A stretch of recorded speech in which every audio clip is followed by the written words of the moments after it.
Welcome to The Explainer. I am absolutely thrilled you're joining us today because, man, we are tackling something that impacts literally every single one of us.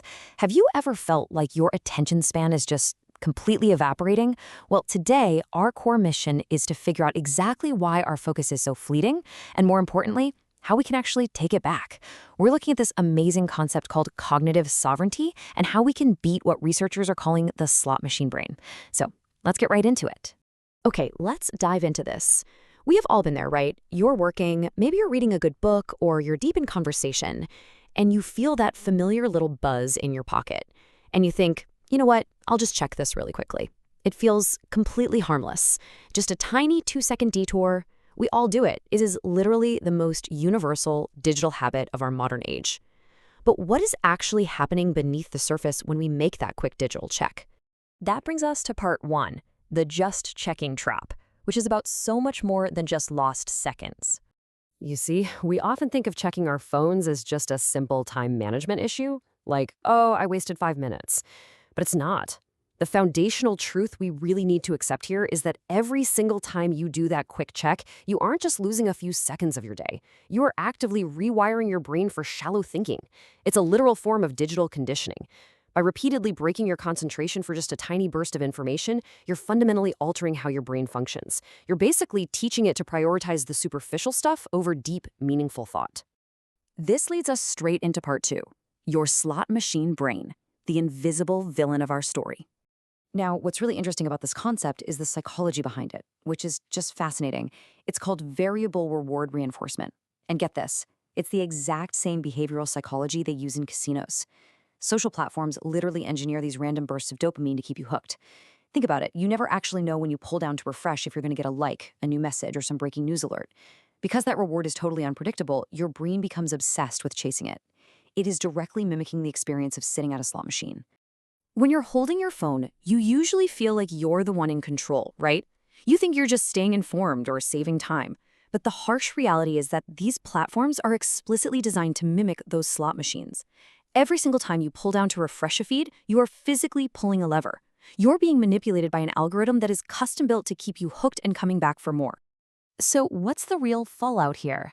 Let's look at part three, the cost of distraction and how we're losing our cognitive bandwidth.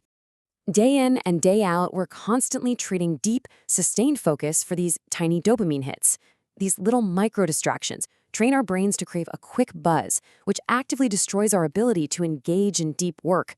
I'm talking about the intense stuff, writing, coding, serious problem solving, the exact things required for real success, profound creativity, and meaningful progress.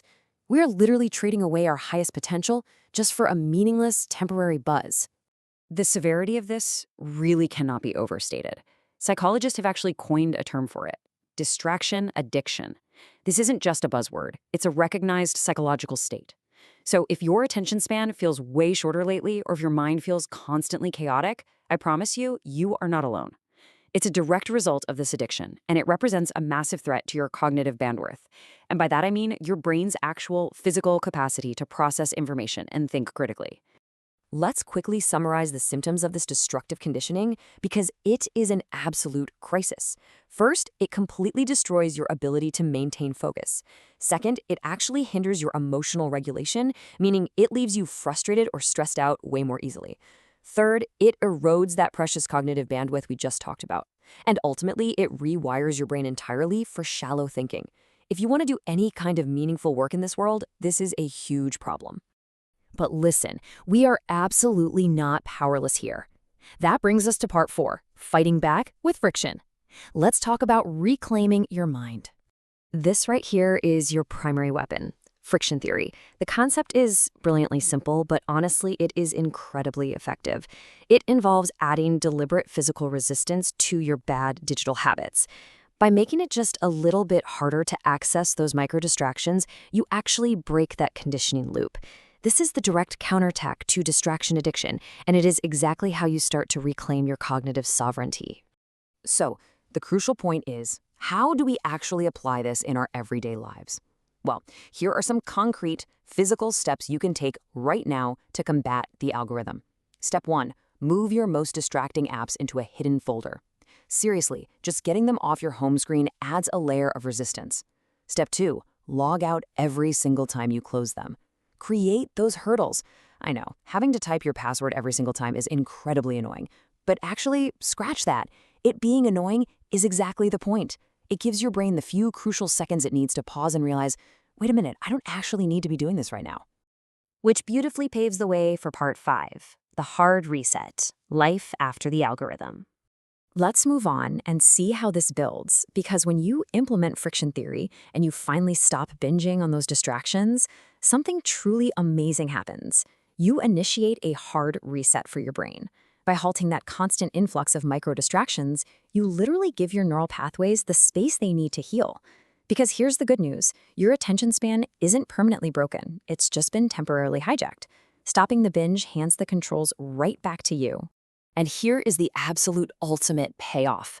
As your brain resets, you fundamentally shift the source of your dopamine. Instead of relying on these shallow, cheap digital hits, like a random notification or mindlessly scrolling a feed, your brain actually begins to crave and receive dopamine from real-life progress again. Finishing a tough project, reading a great book, or just having an uninterrupted conversation with a friend. This is the deep, fulfilling reward system your brain was originally designed to run on. I absolutely love this statement right here. Become the kind of person algorithms can't control. Just let that sink in. By understanding the slot machine brain and actively using friction theory, you step entirely out of their trap. You reclaim your sovereignty. Hey, if you are committed to mastering your mind and fighting back against these digital distractions, make sure you hit that subscribe button right now so we can keep exploring these vital concepts together. I want to leave you with this final, provocative thought. Once you implement these steps, once you break the addiction and really initiate that hard reset, what will you do with your newly reclaimed cognitive bandwidth? Where are you going to apply that incredible, sustained focus in your real life? The possibilities are literally endless when you finally own your attention again. Thank you so much for joining me on this explainer, and I will see you next time.